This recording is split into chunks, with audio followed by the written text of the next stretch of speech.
Boa noite. Boa noite. A aceleração da pandemia no Brasil. Dezembro termina com um número maior de mortes. Isso não ocorria há 5 meses. No Amazonas, médicos criticam o plano do governo de usar maternidades para atender doentes de Covid. O INPE registra em 2020 o maior número de queimadas da década. Milhões de trabalhadores voltam ao regime normal de jornada e de salários em janeiro. Mãe e filha erguem uma casa com garrafas de vidro em Pernambuco. Nossos repórteres mostram as expectativas de atletas brasileiros para os Jogos Olímpicos. E a tecnologia que serve de guia para um corredor cego. Agora, no Jornal Nacional.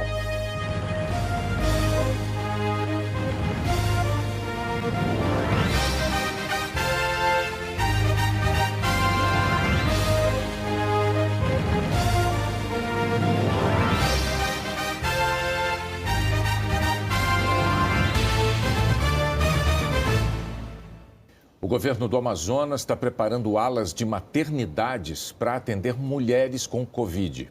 O Sindicato dos Médicos é contra. Esta maternidade já está sendo preparada para receber preferencialmente grávidas e mães em pós-parto com Covid.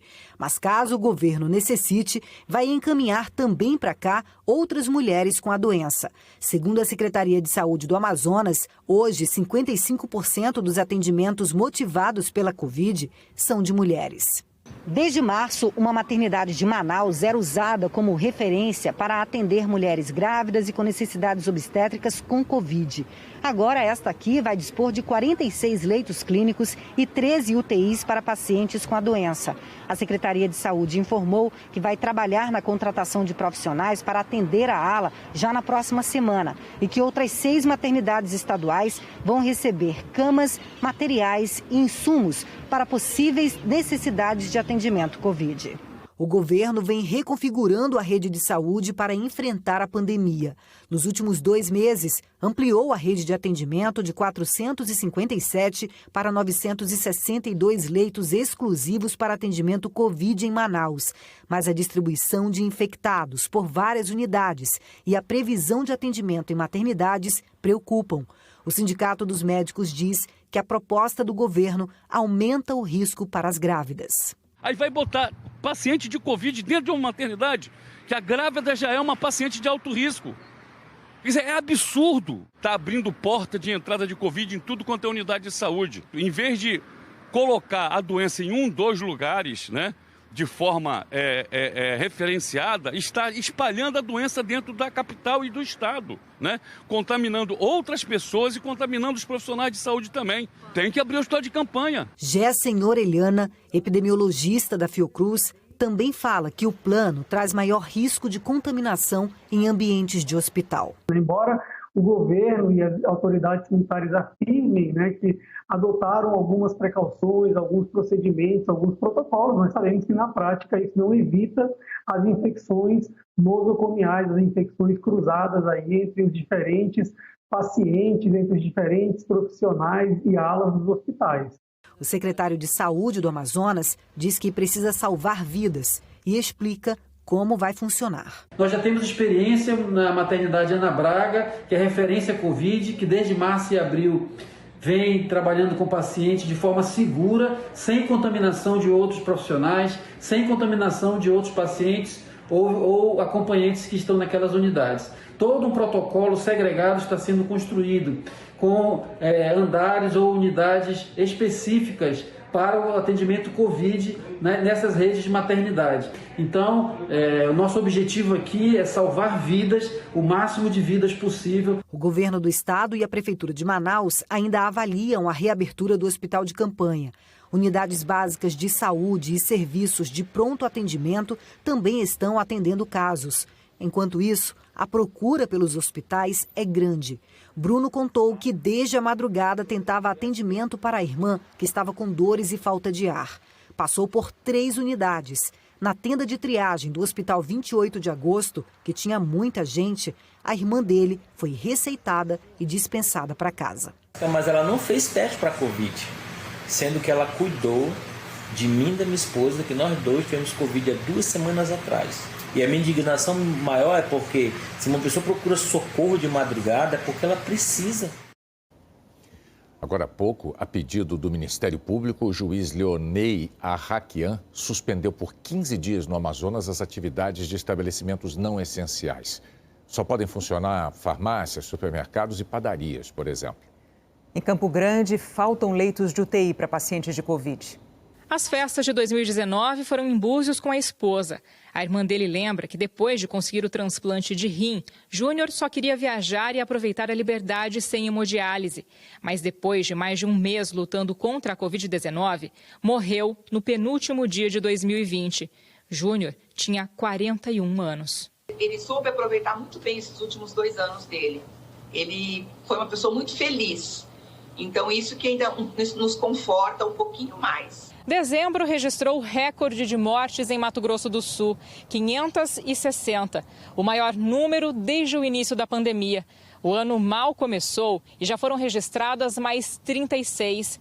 A taxa de ocupação dos leitos de UTI exclusivos para a Covid no estado está em quase 90%, enquanto que na capital, Campo Grande, as UTIs exclusivas lotaram e já tem paciente ocupando vagas de outras UTIs. Nós continuamos a enfrentar uma situação crítica no sistema de saúde. Nós temos hospitais lotados, pessoas esperando vaga em hospitais, CTIs lotados, equipes de saúde exaustas de tanto trabalhar, e é triste perceber que esses números não diminuem. Até agora, já foram confirmados 135.361 casos e 2.360 mortes. O governo de Mato Grosso do Sul diz que não consegue aumentar o número de leitos, porque faltam profissionais. São 403 UTIs Covid no estado e 219 na capital. Para conter o avanço da pandemia, prorrogou o toque de recolher até o dia 9. Das 10 da noite às 5 da manhã, a circulação de pessoas está proibida, exceto para emergências médicas e para serviços essenciais. Mas apesar da proibição, as aglomerações continuam. Essa festa clandestina só terminou depois da chegada da polícia. Em São Paulo, a pandemia mudou as estatísticas de óbitos e superou as causas de mortes mais comuns.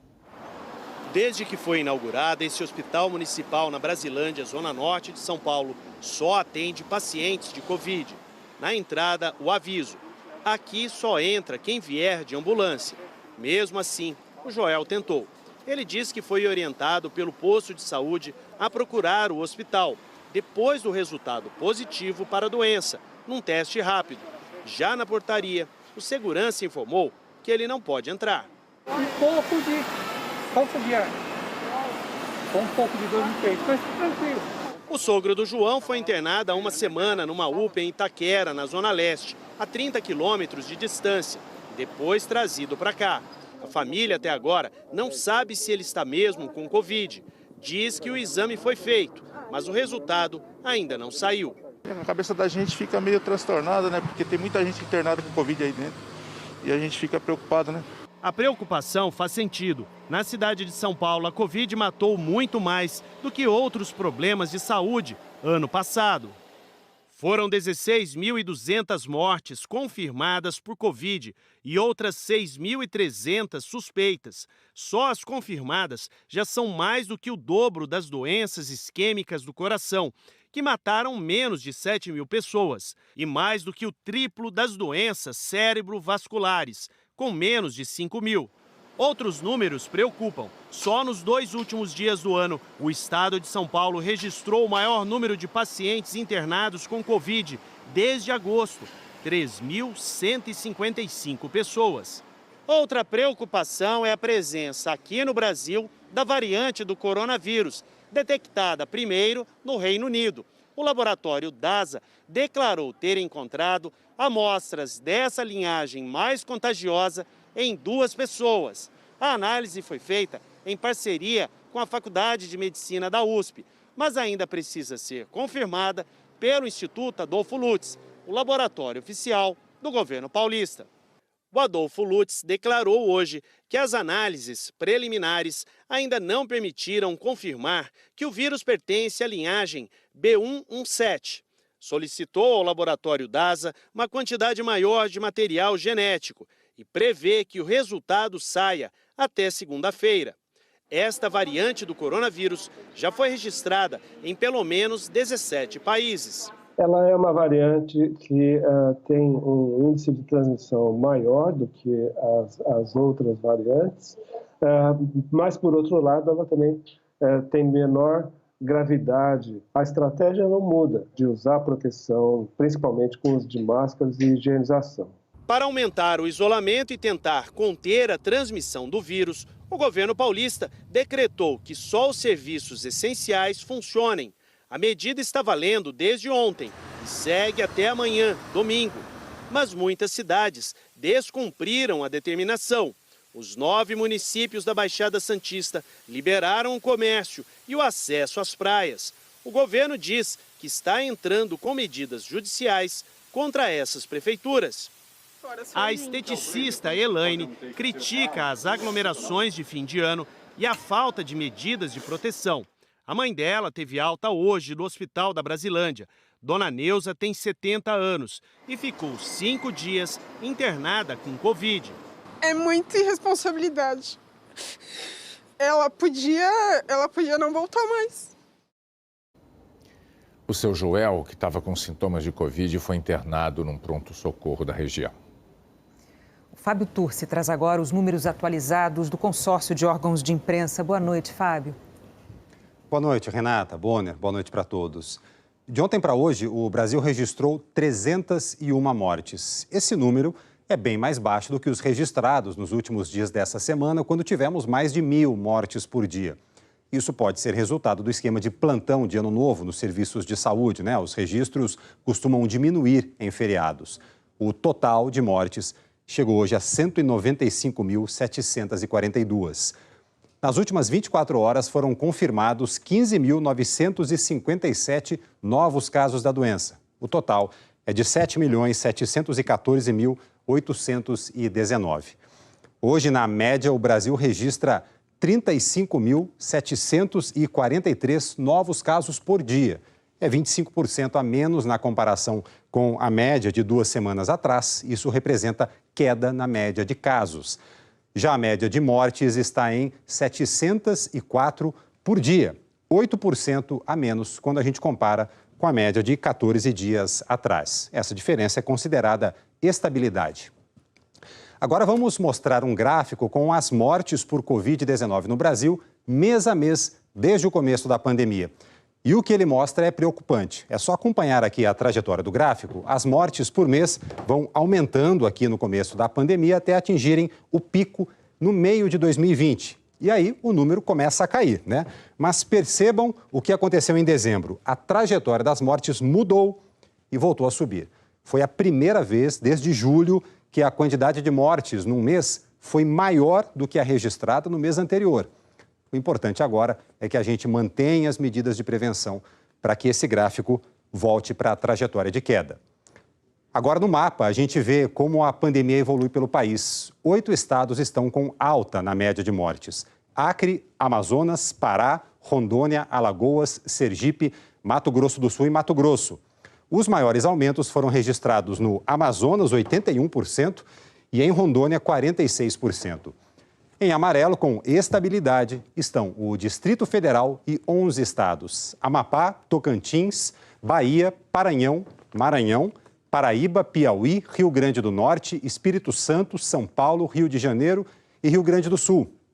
E em azul, com queda na média de mortes, estão hoje 7 estados: Roraima, Ceará, Pernambuco, Goiás, Paraná e Minas Gerais e Santa Catarina, que ontem registraram estabilidade. As maiores quedas foram em Goiás, 59%, e no Ceará, 52%. Mais detalhes sobre a situação do seu estado você pode conferir em g1.com.br/coronavírus. Bonner, Renata. Obrigado, Fábio. Agentes da Espanha e da França acabaram com 2 festas que desrespeitavam o toque de recolher por causa da pandemia. Desde a noite do Ano Novo, 2.500 pessoas estavam num armazém perto da cidade francesa de Rennes. Na França, a festa com 300 pessoas foi perto de Barcelona. Os organizadores e os participantes vão pagar multas que somam 600 mil euros.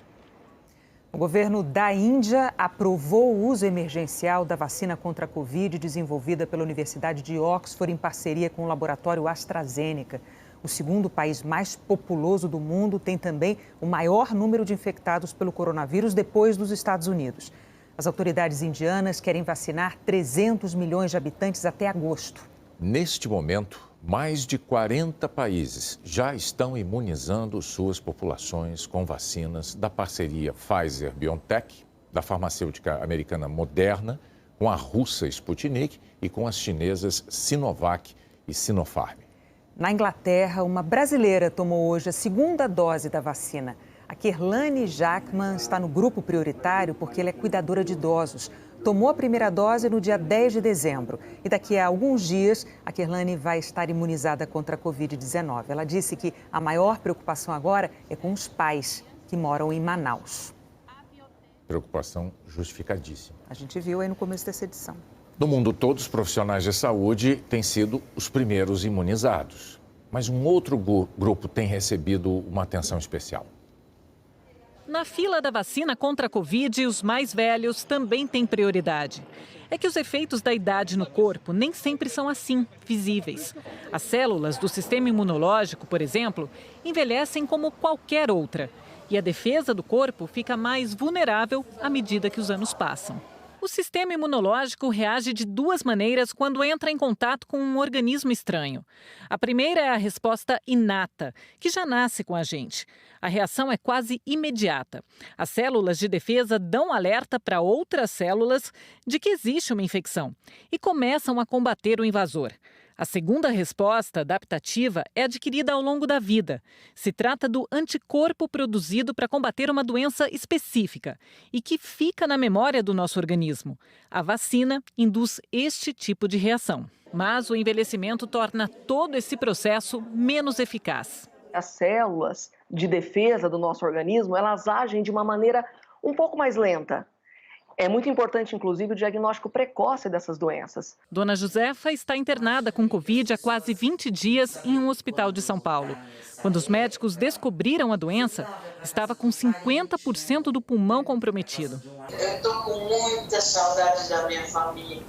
É a coisa que eu mais desejo na vida é ficar com eles. E os meus netos, bisnetos.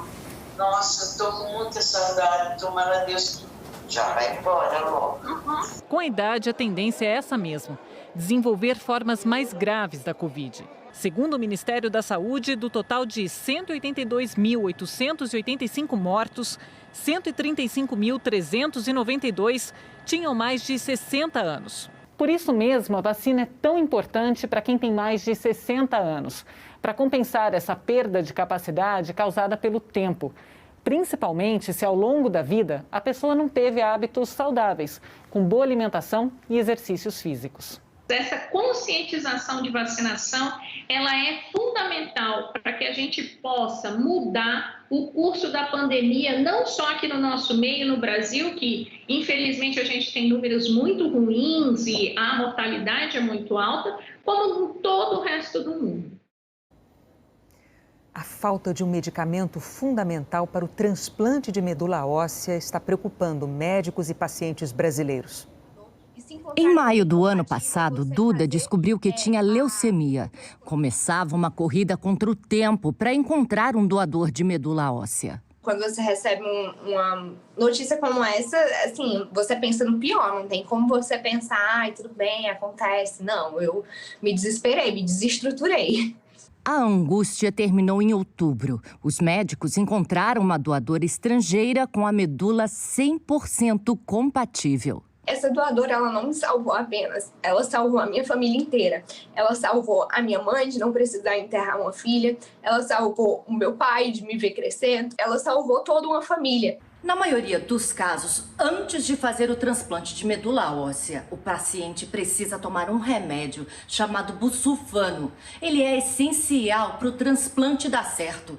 Isso porque o remédio destrói as células doentes, preparando o organismo para receber as células saudáveis da medula do doador.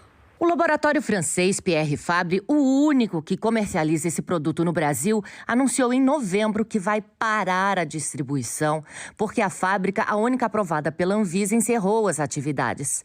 Por isso, o laboratório afirmou que busca uma outra opção de fornecimento para o mercado brasileiro. A Associação Brasileira de Linfoma e Leucemia alertou para o prejuízo no tratamento caso a distribuição seja interrompida. Imagina você passar 4 anos na fila buscando um doador e no momento que você encontra esse doador, não tem o medicamento disponível para você fazer o tratamento. A Anvisa disse que, por causa da importância do medicamento, estuda ações e medidas que possam favorecer o acesso a produtos similares. O Ministério da Saúde diz que não foi notificado da decisão e declarou que o Instituto Nacional do Câncer, o INCA, tem estoques de busulfano para apenas mais 3 meses. Em 2019, foram realizados no Brasil 3.805 transplantes de medula em adultos, 534 em crianças. Hoje, 5.000 pessoas esperam por esse tipo de transplante. A interrupção na distribuição de remédios para tratamento de câncer é um problema antigo, diz o presidente da Sociedade Brasileira de Oncologia Pediátrica. Segundo ele, é preciso desburocratizar a importação de alternativas ao busulfano. O problema é que o desabastecimento de medicamentos contra câncer, ele é um problema contínuo que tem quase uma década. São drogas baratas que acabam desaparecendo no mercado nacional e a gente não consegue importar ou tem muita dificuldade para importar. Se eu estou aqui hoje foi porque eu tomei essa medicação, precisei dessa medicação e é desesperador porque você tem um doador, que é algo tão difícil de conseguir, um doador compatível. E aí você não tem a medicação, é como eu digo, eles estão tirando o direito à vida dos pacientes. A seguir, milhões de trabalhadores voltam ao regime normal de jornada e de salários em janeiro. Mãe e filha erguem um sonho de vidro em Pernambuco.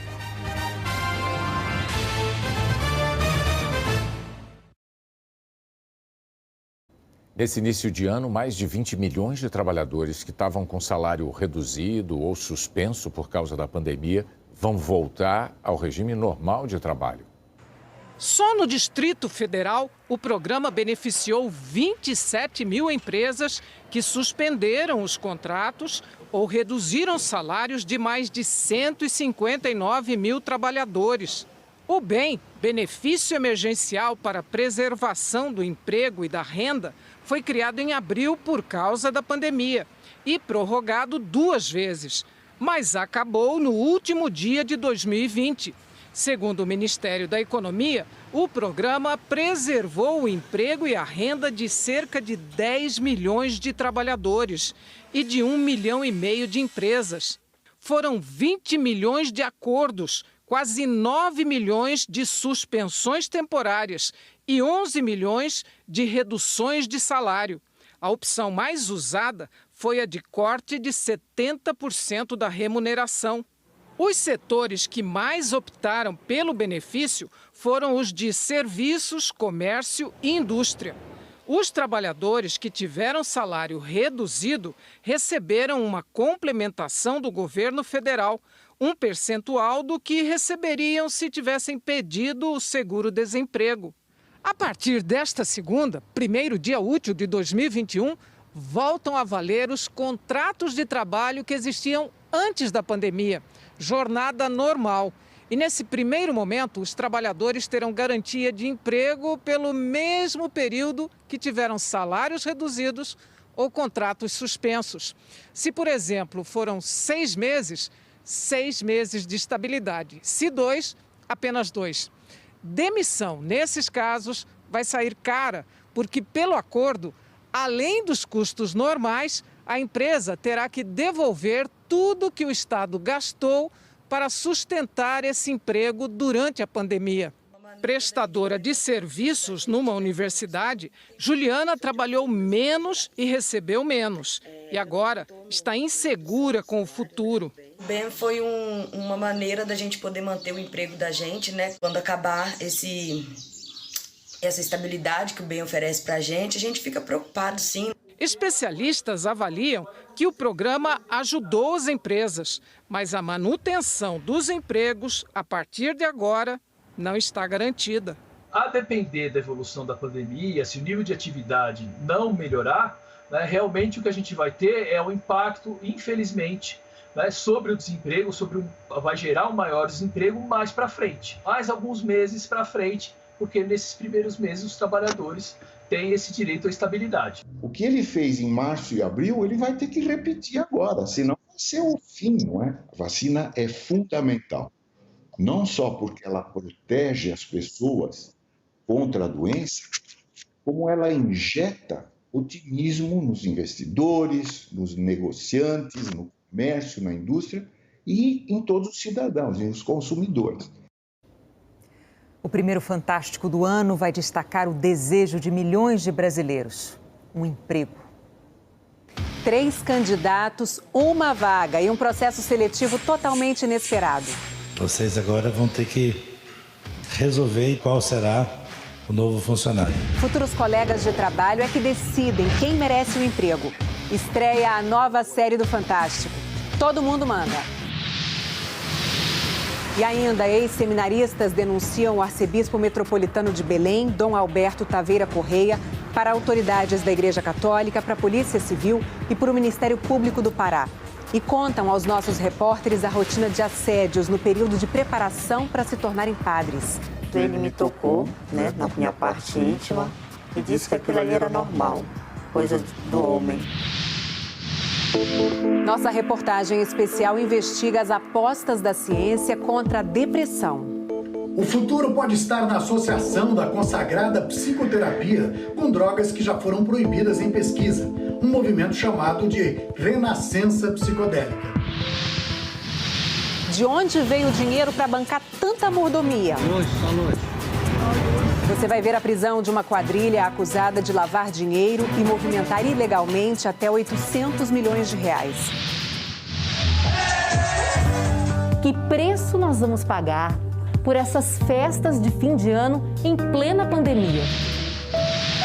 E bora celebrar as boas notícias. Esse agricultor se curou da Covid e atendeu a um baita apelo do filho. É esperança, é fantástico, é amanhã depois do Faustão, nosso domingo juntos. O Senado americano derrubou um veto do presidente Donald Trump pela primeira vez. O Trump tinha vetado um projeto de orçamento para a defesa aprovado pela Câmara dos Deputados, em que o partido de oposição, o democrata, tem maioria. No Senado, a maioria é republicana, o partido de Trump. E mesmo assim, a derrubada do veto recebeu 81 votos a favor e só 13 contra. 3 pessoas morreram hoje à tarde arrastadas numa cabeça d'água entre os municípios de São José da Barra e Capitólio, em Minas Gerais. Outras 13 tiveram que ser resgatadas. A cabeça d'água é um fenômeno provocado pelo aumento repentino do nível de um rio, um lago ou uma cachoeira por causa das chuvas em locais próximos. Desde ontem chove muito forte na região sudeste. Em Belo Horizonte, a cobertura de um mercado caiu quando não havia ninguém no local, por sorte. Em alguns bairros e no município de Contagem, choveu granizo. Na cidade de Nova Era, o vento arrancou o telhado de um imóvel. Também não houve feridos. No Rio de Janeiro, a chuva provocou alagamentos em vários bairros. Na favela da Rocinha, a correnteza arrastou um motociclista no meio da rua. Ele foi resgatado e está bem. Vamos ver como é que fica o tempo amanhã. A Eliana Marques conta pra gente. Oi, Eliana, boa noite. Boa noite para você, Renata, para o Bonner e boa noite a todos. Amanhã os temporais vão se concentrar principalmente em Minas Gerais e mais para o centro-sul do estado. Na região de Varginha são esperados 30 milímetros de chuva, em Barbacena 50 e em Juiz de Fora 60 milímetros. Em Belo Horizonte a chuva também pode acumular 60 milímetros e já choveu um tanto desse de ontem para cá. Só para lembrar, janeiro do ano passado foi muito chuvoso em Belo Horizonte. Choveu praticamente a metade do normal para 2020 todo. E janeiro de 2021 vai ser chuvoso assim? Os meteorologistas dizem que chuva nesse patamar excepcional não, mas que este mês deve sim ter chuva acima da média em Belo Horizonte. E amanhã, Rio de Janeiro terá menos chuva que hoje, mas ainda com bom volume e considerando que o solo está encharcado e os rios cheios, é um risco. E Vitória, Goiânia, Manaus e Teresina também tem previsão de bastante chuva, Renata. Nas outras áreas?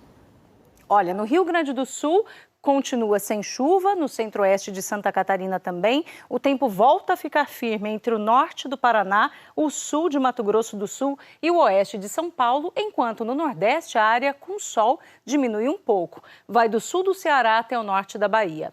Salvador, Aracaju, Maceió e Porto Alegre terão sol e calor. Já São Paulo fica mais fria. A chuva vai ser pouca, mas vai ser um dia de muitas nuvens. E a partir de segunda teremos calor e pancadas de chuva de verão na maior parte do Brasil.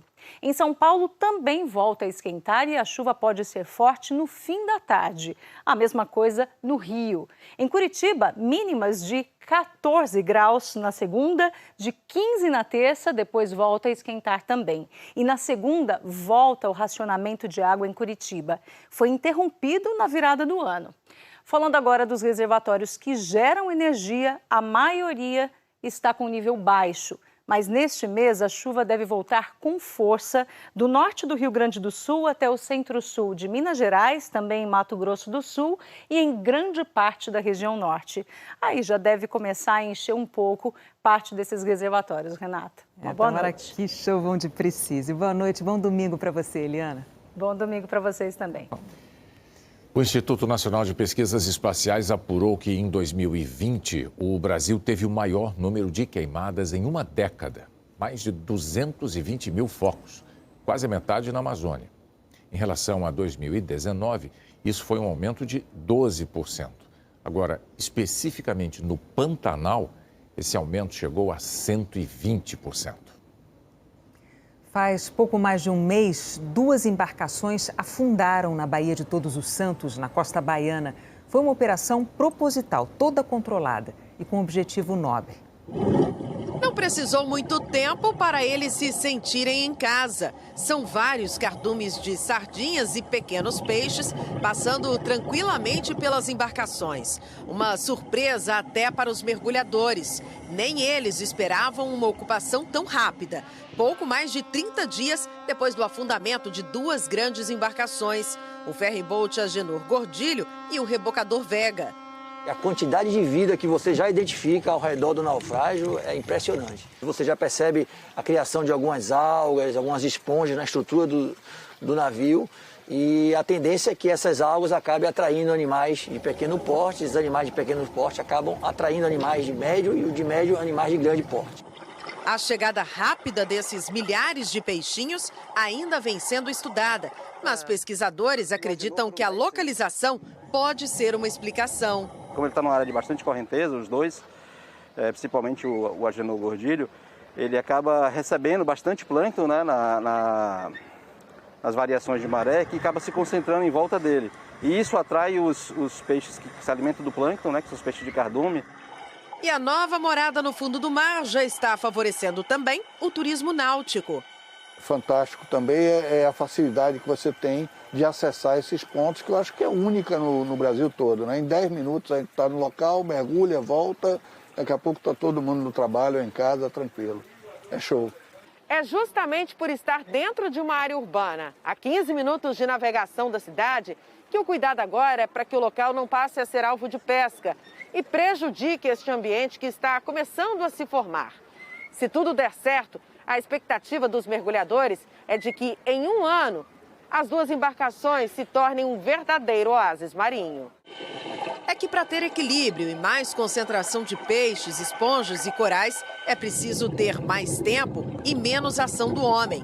A pesca influencia porque os peixes-alvos dela são justamente os que têm menos quantidade, os mais raros, né, nos recifes e os mais importantes para controlar o recife.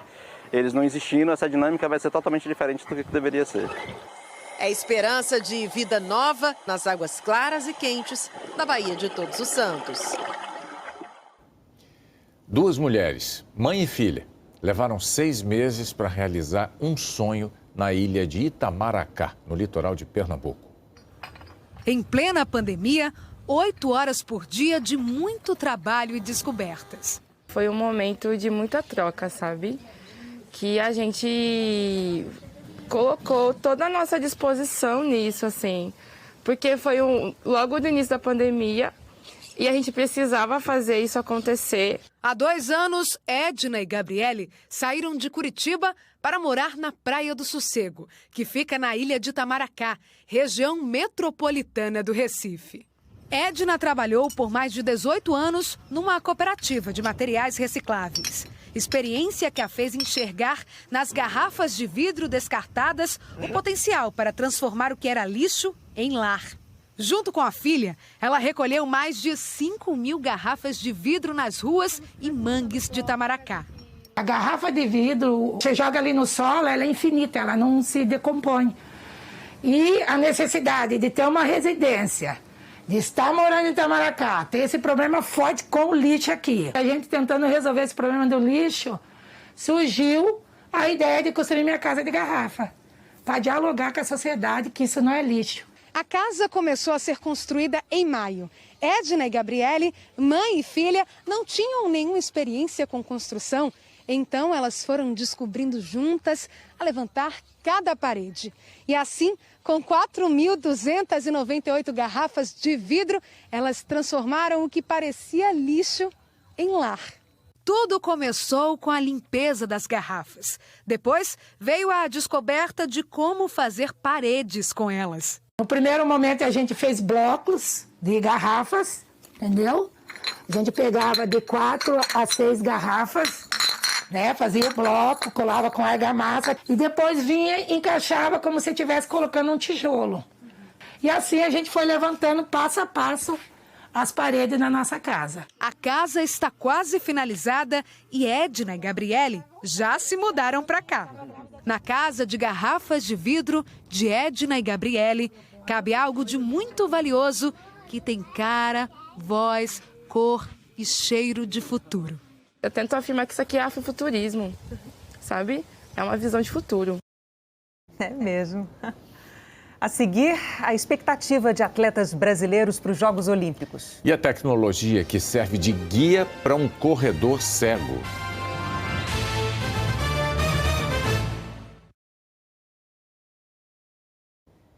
Por força da pandemia, 2021 acabou se tornando um ano olímpico. E essa troca de data alterou os planos de muitos atletas.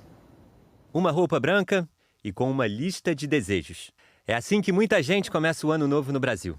Quero realmente pedir para ter muita saúde. Que a gente tenha mais empatia, mais amor. E lógico, meu desejo, com certeza, é uma medalha de ouro olímpica. E 2021 promete ser um ano especial para os atletas que vão disputar as Olimpíadas de Tóquio. É a primeira vez que o surf está incluso nas Olimpíadas, então para mim é o ano mais importante da minha vida. Só que 2020 também parecia ser um ano extraordinário. E, no entanto, a expectativa não se cumpriu. E aí, quando começou essa pandemia, aí começou já, vão adiar a Olimpíada. A gente, não é possível. Aí já começou aquele aperto, né? Aquela aflição, assim. Sabe aquela coisa que parece que você fica sem chão? O Comitê Olímpico Internacional ainda não definiu como serão as Olimpíadas de Tóquio, que tem a cerimônia de abertura marcada para 23 de julho de 2021. Não se sabe se os Jogos serão disputados com a presença de público ou sem torcida. Certo é que não haverá redução de número de atletas e nem de provas disputadas. O Brasil começa 2021 com 180 vagas conquistadas para Tóquio em 20 modalidades. O Comitê Olímpico do Brasil vê o país com capacidade para superar o recorde histórico de medalhas que foram obtidas nos Jogos do Rio em 2016. 7 ouros, 6 pratas e 6 bronzes. O Brasil, ao longo dos últimos 4 anos, demonstrou capacidade de superar a quantidade de medalhas obtidas nos Jogos do Rio, pelos resultados obtidos pelos seus atletas nas diversas modalidades, incluindo as que entraram no programa olímpico. Como o skate e o surf. Esportes em que o Brasil é uma potência mundial. O surf, no geral, a gente está vivendo um dos melhores momentos. Acho que o Brasil vai dominar aí por bastante tempo. Menos competições, menos viagens, mais tempo em casa. Teve esse adiamento das Olimpíadas e eu consegui acompanhar a gestação inteira da minha esposa e também consegui ver o nascimento do meu filho. Em 2020, a Fabiana estava pronta para disputar as Olimpíadas com a seleção de vôlei pela 4ª vez. Com o adiamento, acabou decidindo que não iria mais competir em Tóquio. Ela já tem 2 medalhas de ouro nos Jogos. Filho vai ser o primeiro. E a previsão de chegada do bebê é ali para o meio de abril, início de maio. Eu tive que abandonar algumas coisas, né, para chegar no sonho, para realizar. Não me arrependo de nada, mas eu acho que agora eu estou numa fase, num momento de olhar um pouco mais para mim, olhar um pouco mais os meus sonhos, os meus desejos, a minha vontade. E o que todos esses atletas desejam é um feliz ano novo para todo mundo. Amanhã, o Esporte Espetacular vai mostrar o trabalho de Tóquio para conseguir realizar os Jogos Olímpicos. Olá, boa noite. Amanhã, no nosso primeiro programa do ano, a gente mostra os preparativos para os Jogos de Tóquio. Uma Olimpíada que entrará para a história de um jeito diferente. Hoje, naturalmente, a Vila Olímpica está fechada, portões trancados, o acesso é proibido, mas esse cenário pode não ser muito diferente durante os Jogos. E um retrato da delegação brasileira que estará no Japão. A cobertura da final da Copa do Brasil, com os personagens da grande decisão. Rony, #nunca critiquei. E Marinho é o convidado do Casão FC. Eu sou um cara, Casão, que muita gente me tirava muito como meme. Hoje eu tô mais maduro pro treinador da seleção, como o Tite, olhar pra mim e falar assim, hoje eu posso levar. É amanhã, depois do Alto Esporte. A gente se vê. Para quem pratica esporte regularmente, esse hábito é absolutamente fundamental. E não precisa ser um atleta profissional, não. Essa ligação não se desfaz nem quando fatores externos tornam as coisas mais difíceis. Correr. Muita gente gosta porque não envolve complicação. Um passo depois do outro, no ritmo que o corpo aguenta e na direção que os olhos veem. Mas se o que está à frente perde nitidez, brilho, contraste, foco, aí tudo muda de figura. Correr na escuridão beira o impossível, algo que Thomas Panek conhece bem. Ele tem retinite pigmentosa, uma doença genética que leva à perda gradual de visão. No final da adolescência, eu fui disputar uma maratona quando já estava com a visão muito comprometida e acabei colidindo com um poste. Ali decidi que não dava mais, conta Thomas, que hoje, aos 50 anos, é cego. Ele passou a disputar provas sendo guiado por outros atletas, só que isso, claro, lhe custou a liberdade. Thomas chegou a treinar esse simpático labrador, o Blake, para guiá-lo nas corridas. Só que o cachorro não suporta o ritmo de atleta por muito tempo. Thomas percebeu aí que precisava de outro tipo de ajuda, da tecnologia. Ele veio a uma conferência em Nova York e então desafiou cientistas a criarem uma inovação para que cegos como ele pudessem correr sozinhos. Após um ano de desenvolvimento, o desejo tomou forma. E não foi de uma geringonça complicada, basta um celular com câmera e um fone de ouvido. Um time de especialistas de uma empresa de tecnologia criou um sistema capaz de identificar uma rota com precisão, como, por exemplo, uma faixa pintada no chão. O celular, preso na cintura, vai captando as imagens e, com base nessa localização, sinais sonoros são emitidos direto para os fones de ouvido do corredor, orientando o caminho. Nós, basicamente, ensinamos a máquina a reconhecer essa linha e conseguimos adaptar isso para algo simples, como um telefone, ampliando as possibilidades de acesso, diz Xuan Yang, que ajudou a desenvolver a tecnologia. O grande teste ocorreu no mês passado. 5 quilômetros de corrida sem auxílio externo, no Central Park. Só Thomas, uma linha no chão e uma voz salvadora nos ouvidos. Eu posso ouvir a linha. Se me afasto para cá, por exemplo, ela me pede para voltar. É como se fosse um túnel de som, explica o corredor. Ele conseguiu. Teve até a linha de chegada, medalha. Mas essa prova ainda não acabou. O produto não está disponível no mercado. Precisa de ajustes, de mais testes. E Thomas vai seguir nessa missão de lapidá-lo com os técnicos, para que em 2021 mais gente possa sentir o que ele experimentou. É uma sensação de liberdade e independência. Estou correndo no Central Park, como outros nova-iorquinos. E isso me traz uma deliciosa sensação de pertencimento. Traz também esperança no momento em que precisamos tanto dela. Os pequenos passos de Thomas podem significar um grande salto no futuro. O Jornal Nacional está terminando aqui. Uma boa noite. Boa noite, bom domingo.